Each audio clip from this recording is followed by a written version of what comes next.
What up, my beautiful people? Hey, this is a video here about the car rental space in Turo.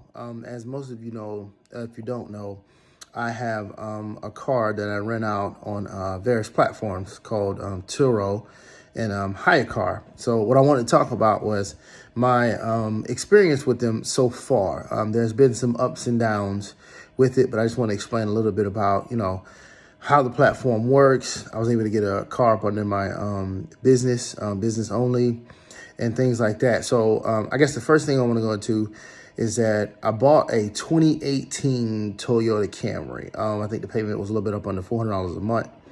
I put it on the Turo platform. For those of you who don't know, Turo is a car sharing platform where people can go and rent a car from you. You can set up the pickup time. You can set up when they drop it off. You can set your daily rate. You can set up all of that. It's kind of like Hertz and all them, but it's a little bit it's more peer to peer. So I put the car on there in May, June, and most of July was really good months. The car was pretty much staying booked. For the most part, people take care of your car. Some people don't. They're going to go in there and smoke in your car. That's just part of it. You got to clean it up. Me and my sister run it. She helps with a lot of the back and forth and taking pictures and things like that. Whereas I just kind of manage the car because, as you know, I have the lawn business and the fencing business that I mainly take care of. But this was a good passive income. But back to what I was saying, up until July was a really good month. Come to find out, Turo gets really, really slow around school time. So at about end of July, say July 20th, somewhere around there, it slowed down like screeching halt. Like I wasn't getting any bookings for like 2 weeks. Nothing was getting booked. So I'm like, what the hell going on? I'm in various groups. I'm always doing research. So I did some research to kind of find out it's slow. People going back to school, people not vacationing. So your car's not really getting booked. And the market got saturated. Like everybody knows about Turo. I went the economy car route. I didn't do anything fancy. I wanted something just in case it didn't get booked, I can still afford the payment. So I guess for people just not doing economy, business folks aren't traveling. I'm by the airport, so I was banking on that, but I guess it's saturated area. So after maybe close to a month of it not getting booked, by 3 weeks, I had to figure something out because I'm like, okay, I'm losing money. I'm gonna have to pay out of pocket here soon. So I started looking into Hyrecar. That's Hyre car. Hyrecar is a platform where Uber and Lyft, DoorDash, Grubhub, and all those people they rent the car from you, and they are able to work with that. So they pay a daily rate. Whatever you set your daily rate for, they go and make their money and they pay you. For the most part, it's less than Turo as far as what you charge, but it's consistent. Usually they're keeping it for about 3 or 4 days. Usually they're keeping it for a while, like a month. So I put my car on there immediately. As soon as I posted it, boom, it was booked within the same day. Guy had the car for like a month straight. I think I set it at like a daily rate for like $55 a month, $55 a day. And I think after they took out everything, I came home with like maybe 40, 45 profit. So I think it bounced out to like maybe $1,200 a month, probably $600 to $700 cash flow after everything is said and done and paid for. It did really, really good. Here's the kicker. Probably about a week ago, I got a phone call from the renter that the car had been shot up. I'm telling you guys, shot up. Like, I'm dumbfounded. Like, okay, you mean the engine shot out? Like, no, it's shot up. Somebody blah to your car while I was in it. I was like, what? So the story is shady. I had to go into detail about that some of the time. But in any case, my car got shot up. I said that to say that I went through the claim. I took the pictures. I filed the claim. There is a police report. There's everything going on. So far, I haven't got the payout yet, but I went and got an estimate and everything. Hyrecar is processing and is going to pay for all the repairs on the car. So I sent over the estimate yesterday. I'm just waiting on them to do that. Once they finish all that, I'm going to take the car to the shop, get it fixed, and hopefully get it back on the platform. But the only downside is that the car's not making any money. Once again, I'm back to paying for it. Out of pocket here. Not so much out of pocket because I had some reserves from the car. So, but if it don't get back on the platform soon, then, I'm going to have to, it's not producing. I'm going to have to leak money into it from other areas. As long as I can get it back pretty quick, I'm okay with that. I'm not really too stressed about it. As long as it can get paid for it and get fixed, I don't have to come out of pocket with anything. But it got shot up. Needless to say, I keep trackers on my cars. I keep shutoffs on my cars and things like that. But the Hyrecar platform is good for economy cars. It's not really for, the high-end cars on Turo. Like on Turo, you can really do some high-end vehicles. You can do, your whole not Lexus, but Mercedes and your Beamers and your Range Rovers and your Land Rovers and things like that, and your Challengers. Like those do, during the busy season, those do pretty well, and you make pretty good money on those because that's what Turo looks for. Whereas Hyrecar, these are just people who are looking for, trying to make some money. They don't want to use their own car. They don't have a car, and it's an opportunity for them to make money. So they normally need it for a while. So my thing was, I was looking for the more consistent money. I wasn't looking for anything expensive. It was just gradual money that was coming in. That was just like, cool, here's a couple of $100, a week or however that is that I could reinvest somewhere else or spend how I needed to leisurely or however.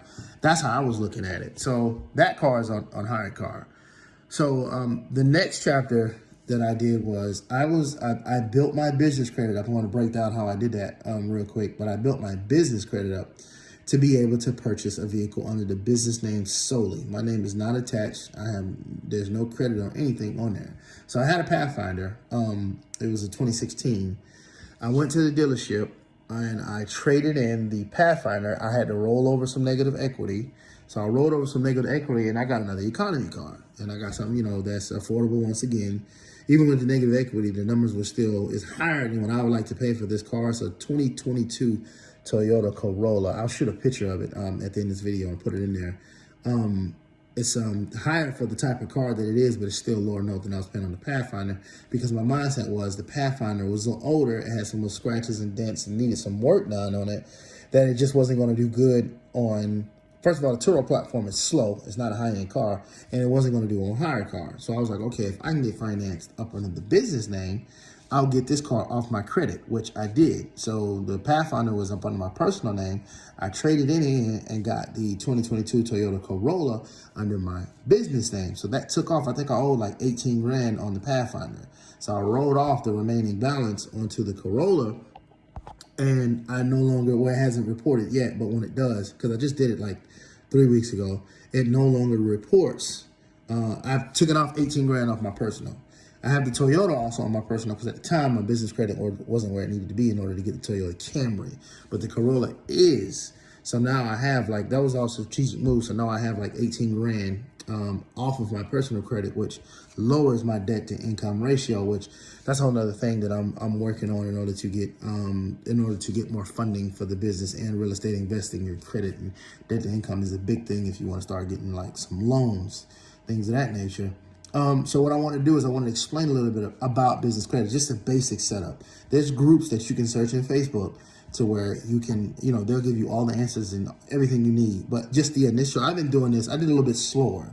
I haven't been doing this since like last December, I started building it. But you can build your business credit up in like 4 months, 4 to 6 months. So the first thing you do is have to have an LLC, registered with the Secretary of State. You got to have an EIN number, which is your tax ID. When you want to start establishing business credit, first thing you need to do is you need to have a address. Doesn't have to be a brick and mortar address, but it cannot be your home address.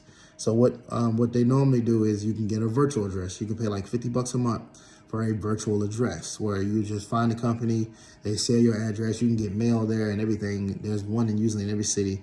I use Atlanta in there, but all my mail gets there. Everything that I need for the business goes to that address, and everybody that checks the credit sees that the address is in that virtual address. So you need a virtual address. You need a business email. Your business email address you can get through Google Mail. It's called G Suite. I think you can pay like maybe $9 or $10 a month for a Google email. So set that up, and you got to have a business phone number. You can get a business phone number anywhere. Google number works for some of them, but not for all of them. It's best to call a company and get you a business number. I have a business number, and I have it linked in with my answering service for my number. So the numbers are mixed. I think it's like maybe $40 a month because I have an answering service and a couple other things involved with it. But you can find the business number. So all in all, you might be paying like $80 a month, but it's all for, the sake of building the business credit. These are the things that you have to have established in order to get approved for what they call for any credit accounts on your business credits, but where you would start out at, and you have to have a business banking account. So let me rephrase. So let me go back. A business address, you can do a virtual address, a business phone number. Google number works for some of them, but not all of them. It's best to pay for one. A business email address, Secretary of State, LLC. You need those things in order to get established business credit. Then what you want to go do is there are three major bureaus for business credit. There is Dun & Bradstreet, there is Experian Business, there is Equifax Business. These are the three main ones. There's a whole bunch of other ones, but those are the three main ones. The biggest of them all is Dun & Bradstreet. Once you get all those things established for your business, you want to go to Dun & Bradstreet's website and get you a DUNS number. This is a number that they register to your business from under them. It's like another social security number for them. You still got to give them an EIN number. You got to give them the virtual address. You got to give them all that. But they'll establish a DUNS number for you. Most creditors need that DUNS number. Experian has a BIN number, which they'll auto-generate for you, or they'll auto-populate for you once you get some creditors reporting to them. But you definitely need the DUNS numbers. Where you will start off at is what they call Tier 1 creditors.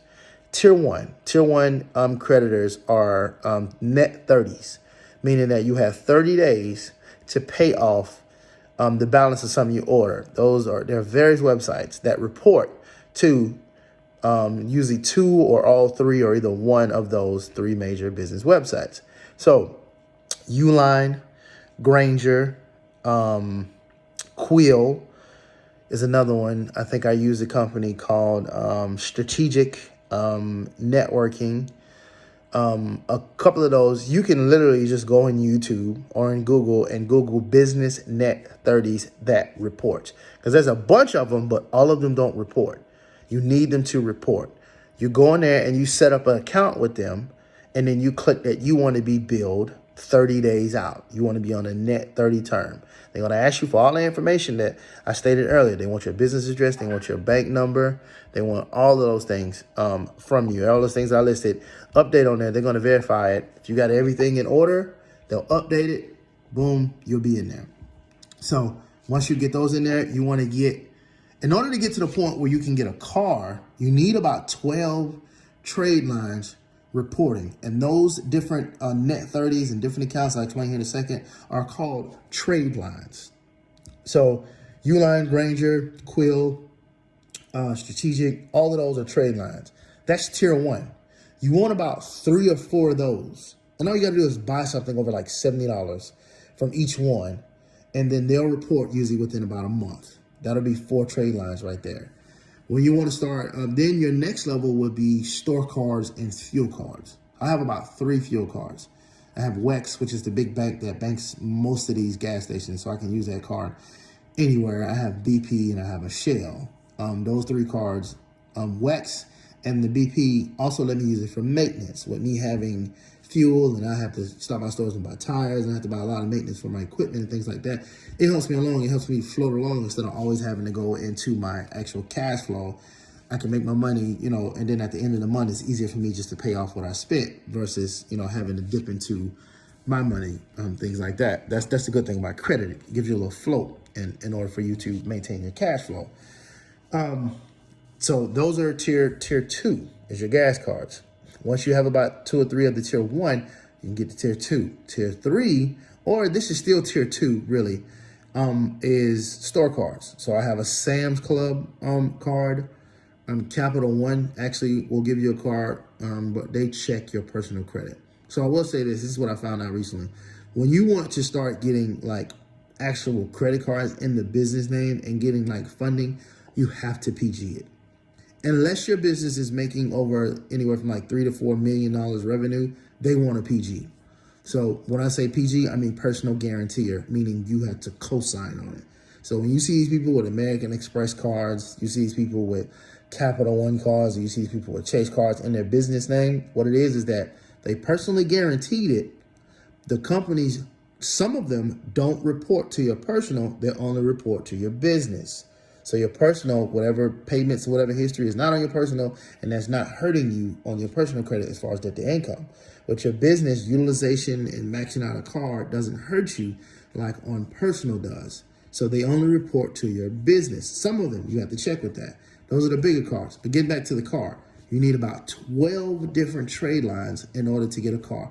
There's a bunch of banks out there that will approve you, but Ally is the biggest one. ALLY will approve you once you have about 12 trade lines and at least a year in business. I will say that. Some people say 6 months, but normally you have to PG. You have to personally guarantee it, and your credit score needs to be decent. I think like probably 650 or higher in order for them to do it without you being in business for 2 years. And when I say in business, that means registered with the Secretary of State and paying your filing fees, and the date it was registered 2 years. Not, yeah, I've ran my business since 2012. Registered by the state 2 years. So mine is 3 years. I've been doing this longer, but actually by the state and going through the proper steps is about 3 years for me. So I was able to, I went to, what you have to do is you have to tell the dealership that you want to finance your car under your business name. Use Ally. A lot of them do not know. They will play games. It is so frustrating. They will play games with you all day long. A lot of them just don't know.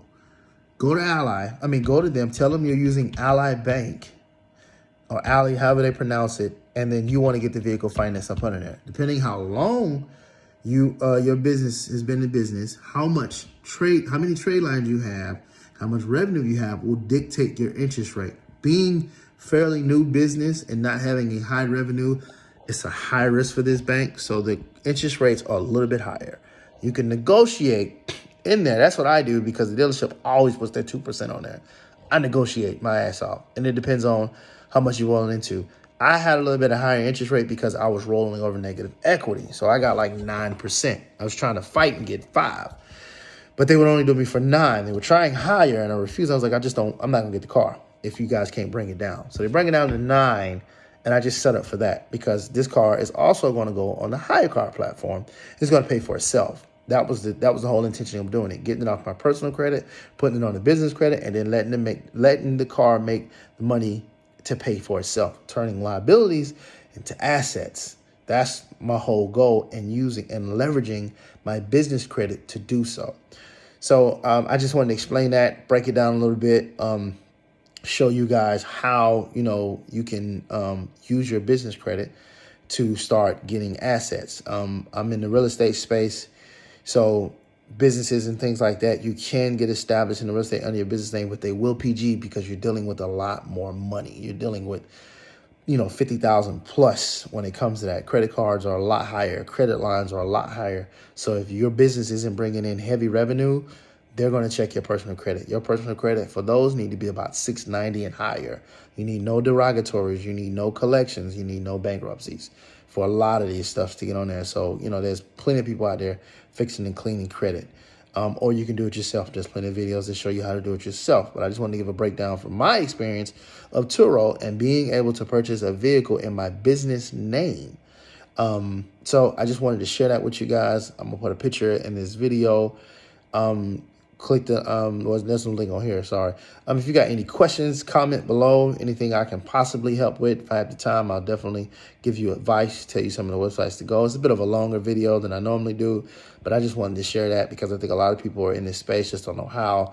So just explaining my journey and what I did and how I got approved. So you guys be safe. Peace.